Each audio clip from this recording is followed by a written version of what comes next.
ముందుగా కడప నగర ప్రధాన కార్యదర్శిగా నన్ను నియమించినందుకు,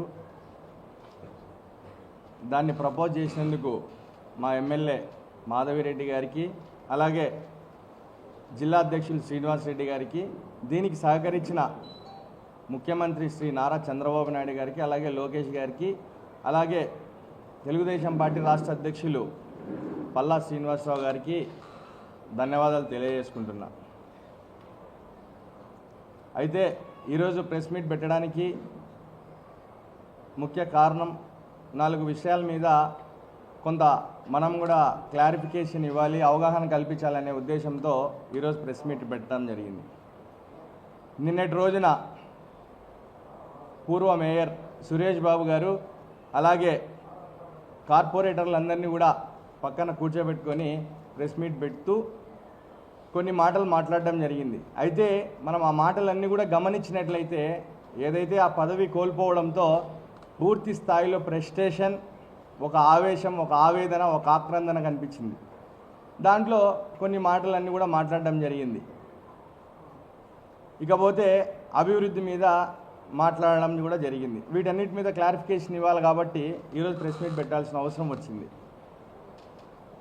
ముందుగా మేయర్ గారి పదవి కోల్పోవడానికి వాళ్ళు చెప్పే సాకు ఏంటంటే ఎమ్మెల్యే గారు ఏదో పట్టుబట్టి ఆ పదవి తీసేసినారు, కుర్చీ దించేసినారు అనేది. కుర్చీ అనేది ఒక పాయింట్. అయితే ఈ కడప నియోజకవర్గంలో ప్రజలు అంతకంటే పెద్ద కుర్చీ ఇచ్చినారు, అంతకు మించిన కుర్చీ అక్కడ ఏం లేదని చెప్పేది మీరు తెలుసుకోవాల్సిన విషయం. రెండవది, ఎమ్మెల్యే గారు కంప్లైంట్ ఇస్తేనో, శ్రీనివాస్ రెడ్డి గారు కంప్లైంట్ ఇస్తేనో, లేకుంటే ఇంకొకరు ఎవరో XYZ కంప్లైంట్ ఇస్తేనో ప్రజాస్వామ్యంలో పదవులు తీసేయలేరు ఎవరు కూడా. దానికి చట్టాలు ఉన్నాయి, గౌరవ కోర్టులు ఉన్నాయి, అవన్నీ కూడా మీరు కూడా ఆశ్రయిస్తూ ఉన్నారు. అవన్నీ మీకు తెలిసిన విషయాలే. ఏదైతే మీరు ప్రమాణం చేసినారో మేయర్గా, ఆనాడు మున్సిపల్ యాక్ట్ చట్టం ప్రకారం దానికి అనుగుణంగా మనం పనిచేస్తామని చెప్పి ప్రమాణం చేసినారు. దాని తర్వాత అందులో ఏవైతే లోపం జరిగిందో, మీరు ప్రమాణం చేసిన దానికి ఏదైతే లోపం జరిగిందో దాన్ని ఏదైతే అతిక్రమించినారో, ఆ మున్సిపల్ యాక్ట్ చట్టాన్ని ఏదైతే మీరు అతిక్రమించినారో దాంట్లో భాగంగానే ఈరోజు మీరు పదవి కోల్పోవడం జరిగింది.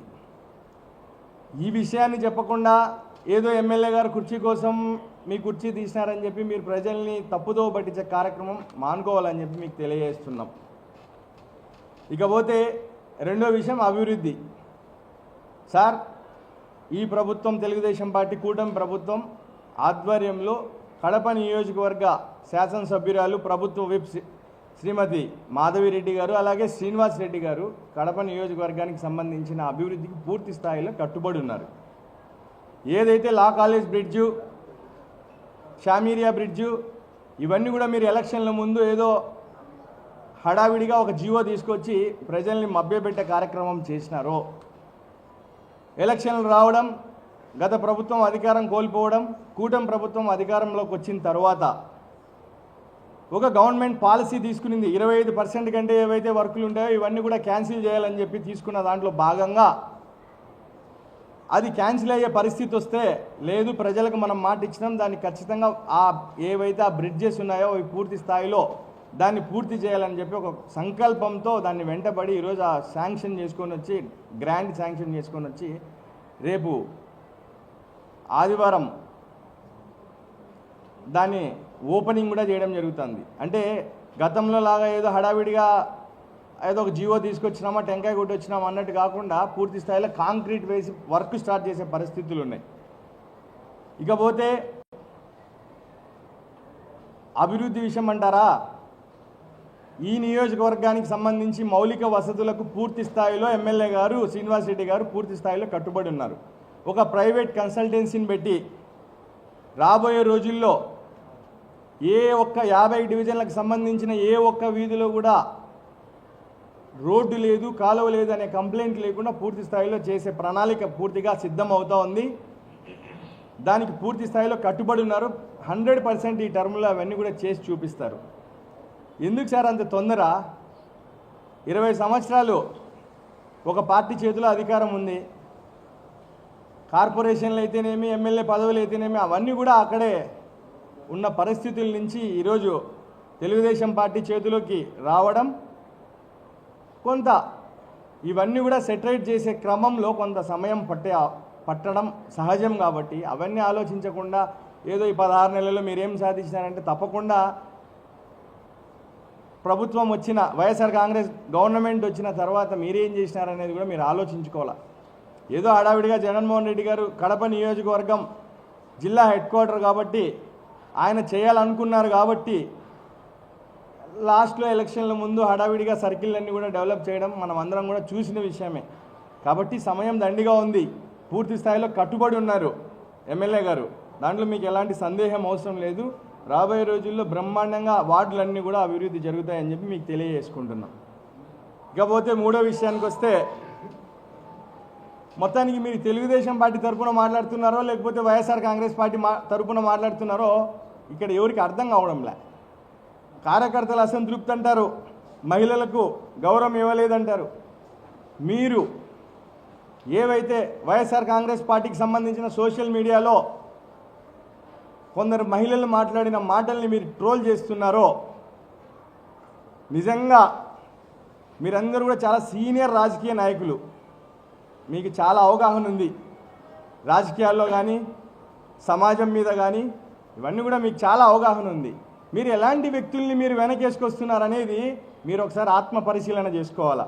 ఈరోజు మీరు ఎవరినైతే సోషల్ మీడియాలో ట్రోల్ చేపిస్తూ ఆనందం పొందుతున్నారో వాళ్ళు ఎలక్షన్ల ముందే వాళ్ళని సస్పెండ్ చేయడం జరిగింది. వాళ్ళు తెలుగుదేశం పార్టీకి ఓటు వేసిన వాళ్ళు కాదు. ఈరోజు వాళ్ళని భుజాన్ని వేసుకొని మోసే ప్రయత్నం చేసి మీ స్థాయిని మీరు తగ్గించుకోవద్దని చెప్పి మీకు తెలియజేసుకుంటున్నా. ఎవరైతే తెలుగుదేశం పార్టీ కోసం కష్టపడినారో, ఎమ్మెల్యే గారి గెలుపుకు కృషి చేసినారో ప్రతి ఒక్క పేరు, ఫోన్ నెంబర్తో సహా లిస్టు ఉంది.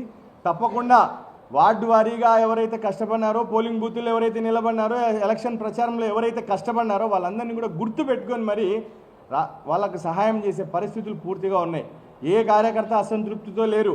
సరే, ఎక్కడైనా చిన్న చితక అసంతృప్తి ఉంటే కుటుంబం అన్న తర్వాత ఇలాంటివన్నీ కూడా సహజం. తెలుగుదేశం పార్టీ అనేది ఒక కుటుంబం.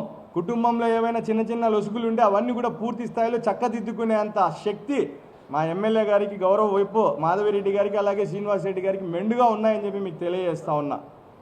దయచేసి అలాంటి వాళ్ళను ట్రోల్ చేసుకుంటూ మీరు మహిళల గురించి మాట్లాడే అర్హత మీకు లేదు. ఫస్ట్ ఒక మహిళా గౌరవ శాసనసభ్యురాలని అంత నీచంగా వాళ్ళు మాట్లాడితే ఆ మాటల్ని మీరు ట్రోల్ చేస్తూ ఆనందం పొందుతూ మళ్ళీ మీరు మహిళల మీద ప్రేమ ఒలకపోస్తున్నారంటే నిజంగా ఇవన్నీ కూడా చూసే ప్రజలకు తెలుస్తుంది మనం ఏం చేస్తున్నామని. ఏదో ప్రెస్టేషన్లో ఎవరిని పడితే వాళ్ళందరినీ భుజాన్ని వేసుకుని ఇది మాదని మీరు ఎందుకు పూసుకుంటారు సార్? అవన్నీ వాళ్ళు మా పార్టీకి సంబంధం లేదు. మీ పార్టీకి సంబంధం ఉంటే మీరు పార్టీలో చేర్చుకోండి. మీరు పార్టీలో చేర్చుకొని అలాంటి వాళ్ళందరినీ ముందు పెట్టుకొని ఎలక్షన్ నడపండి రాబోయే రోజుల్లో, తప్పేం లేదు. అంతే తప్ప వాళ్ళ మీద లేని ప్రేమను మీరు ఒలకపోసుకొని ఆ దరిద్రాన్ని అంతా మీరు ఎందుకు అంటించుకుంటారు? అదే ఈరోజు ఆ మహిళలు ట్రోల్ చేసేదాన్ని చూసి మీరు ఆనందపడతా ఉన్నారు కదా. మన కుటుంబంలో మహిళల్ని కానీ, మన చుట్టూ ఉన్న మహిళల్ని కానీ, మనల్ని నమ్ముకున్న మహిళల్ని కానీ ఆ విధంగా ఎవరైనా అసభ్య పదజాలంతో మాట్లాడితే వాళ్ళని మళ్ళీ మనం పక్కన పిలుచుకొని కూర్చోబెట్టుకొని మాట్లాడగల ధైర్యం మీరు చేయగలరా? మీరైతే చేయగలరా? మీరు వాటన్నిటికీ సమాధానం ఒకసారి ఆత్మ పరిశీలన చేసుకోండి.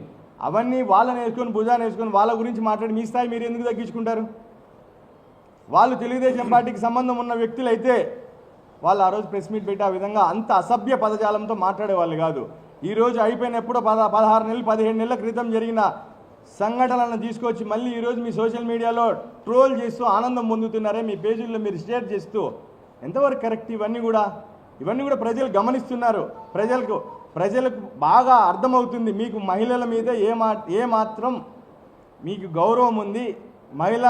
మీరు మహిళా పక్షపాతి అని చెప్తారు కదా మీ ప్రభుత్వం కానీ మీరు కానీ, మహిళల మీద మీకున్న గౌరవం ఏ పార్టీదో మీరు చేసే చేష్టలు చూస్తే ప్రజలందరూ కూడా అర్థమయ్యే పరిస్థితి ఇవాళ ఇక్కడ ఉంది. కాబట్టి ఇవన్నీ కూడా మానుకొని రాబోయే రోజుల్లో తెలుగుదేశం పార్టీకి సంబంధించిన కార్యకర్తల గురించి మీరు ఏం భయపడాల్సిన పని లేదు.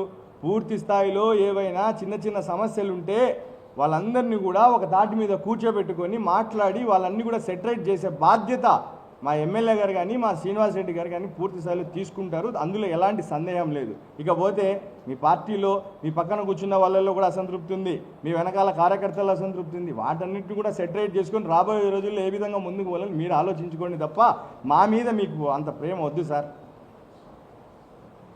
ఒక మైనార్టీ మహిళకి మా ప్రభుత్వం వచ్చిన తర్వాత ఒక మైనార్టీ మహిళకి గొప్ప అవకాశం వచ్చింది. ఈ కడప నగరానికి సంబంధించిన మేయర్గా కూర్చోబెట్టే ప్రయత్నం జరిగింది. 100% ఆమె ఈరోజు సాయంత్రం 4 గంటలకు ఆమె సీట్లో కూర్చుంటుంది. మీరందరూ కూడా వైఎస్ఆర్ కాంగ్రెస్ పార్టీలో అందరూ కూడా ఏదో బాధపడకుండా ఆమెను తీసుకుపోయి కూర్చోబెట్టి మీ అనుభవం మొత్తం కూడగట్టి ఇప్పటికైనా రాబోయే జనరల్ బాడీ మీటింగ్లు అయితేనేమి, రాబోయే అన్ని మీటింగ్లో కూడా అభివృద్ధి ప్రదంలో ముందుకు నడిపించే ప్రయత్నం మీరు చేయాలని చెప్పి మనస్ఫూర్తిగా కోరుకుంటూ సెలవు తీసుకుంటున్నాను.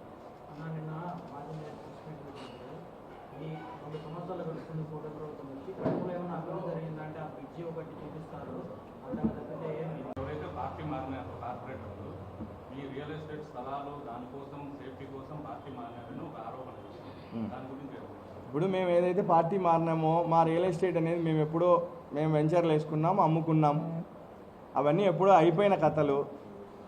ఈరోజు కొత్తగా వచ్చిన తర్వాత ఏదో చేసినామో ఏదో చూసినామో వాటిని ఏదో మేము దాచిపెట్టుకోవడానికి వచ్చినామంటే, ఇప్పుడు వచ్చిన మీ 8 మందిని మీరు చూడండి, 8 మందిలో ఎంతమందికి ఎన్ని అవసరాలు ఉంటే పార్టీ వచ్చినారో మీరు ఒకసారి మీరు మీడియా ముఖంగా మీరే చూడండి, మీకు తెలిసిపోతుంది వాళ్ళ ఫైనాన్షియల్ స్టేటస్ ఏంది, వాళ్ళు చేసే పనులు ఏంది, అవన్నీ చూస్తే మీకు తెలిసిపోతుంది.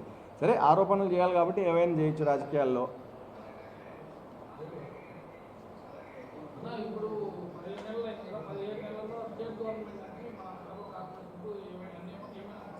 ఇప్పుడు అనుడా నుంచి వచ్చింది స్టేట్ గవర్నమెంట్ డబ్బులే. అనుడా నుంచి వచ్చే డబ్బులు ప్రతిసారి స్టేట్ గవర్నమెంట్ డబ్బులే. డిఎంఎఫ్ గ్రాంట్ కూడా స్టేట్ గవర్నమెంట్కి సంబంధించిన డబ్బే, మున్సిపల్ కార్పొరేషన్కి సంబంధించిన డబ్బు కాదు. ఇప్పుడు మీరు దాదాపుగా డిఎంఎఫ్ గ్రాంట్ తీసుకుంటే దాదాపుగా 8 కోట్ల వరకు అది ఖర్చు చేసిన పరిస్థితులు ఉన్నాయి. అనుడా నుంచి కూడా ఒక విడతలో 3 కోట్లు, మళ్ళీ తర్వాత ఇప్పుడు కూడా 4 కోట్లు ఏదో వచ్చినట్టుంది. అది కూడా ఏదైతే మౌలిక వసతులు అవసరం ఉందో దానికోసమే ఖర్చు చేసే పరిస్థితి ఉంది. ఇప్పుడు షామీరియా లా కాలేజ్ బ్రిడ్జ్ కూడా స్టేట్ గవర్నమెంట్ నుంచి వచ్చిన డబ్బులే. ఇప్పుడు స్ట్రాంగ్ వాటర్ డ్రైన్స్ ఏవైతే కొనసాగిస్తున్నామో అవి కూడా స్టేట్ గవర్నమెంట్ నుంచి ఇవ్వాల్సిన డబ్బులే.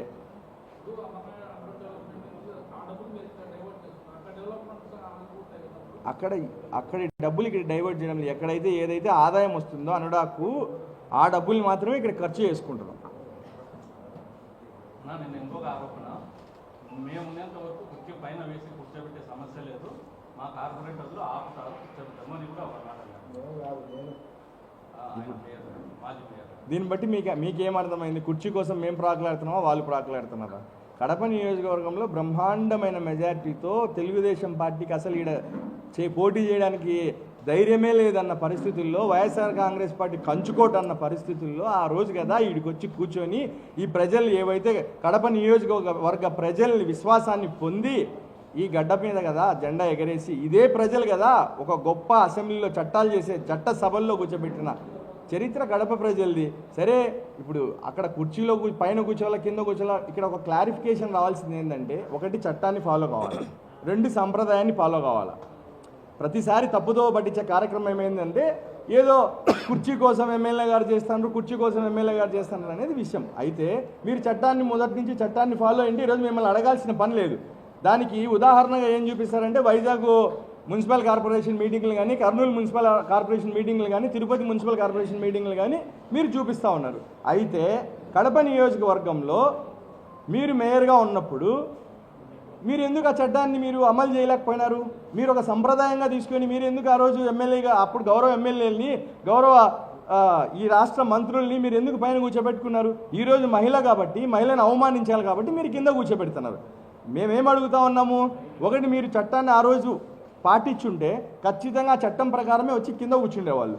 లేదు, మీరు లేదు ఒక సంప్రదాయాన్ని పాటించి మీరు పైన కుర్చీ చేశారు కాబట్టి పైన కూర్చునే ప్రయత్నం చేశారు తప్ప ఇవేవి కూడా